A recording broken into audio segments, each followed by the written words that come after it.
Bhudargad police ठाण्यात दाखल असलेल्या गुन्ह्यातील गाडी परत देणं आणि तपासात मदत करण्यासाठी 50,000 रुपयांची लाचेची मागणी हवालदार सुभाष चौगले यानं केली होती। त्यामध्ये खासगी व्यक्ती मुस्ताक शेख याच्याकडे ही रक्कम देण्यास तक्रारदाराला सांगितलं होतं।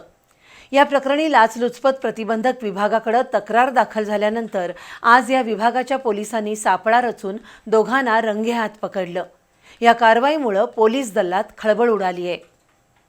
भुदरगड तालुक्यातील पाटगावमधील मौनीसागर जलाशयात बुडालेली गाडी परत मिळवून देण्यासाठी police head constable Subhash Chougule यांनी संबंधित तक्रारदाराकडे 50,000 रुपयांची लाच मागितली होती। याबाबत तक्रारदारानं लाचलुचपत विभागाकडे तक्रार दाखल केली। त्यानुसार लाचलुचपत विभागानं सापळा रचून गारगोटी सोनाळी इथल्या महसूल भवनासमोर कारवाई केली। यावेळी सुभाष चौगले आणि मुस्ताक शेख यांना 50,000 रुपयांची लाच स्वीकारताना रंगेहात पकडण्यात आलं। दरम्यान या दोघांच्याही घराची झडती घेतली। रात्री उशिरापर्यंत त्यांची कसून चौकशी सुरू होती। या कारवाईमुळे पोलीस वर्तुळात एकच खळबळ उडाली आहे।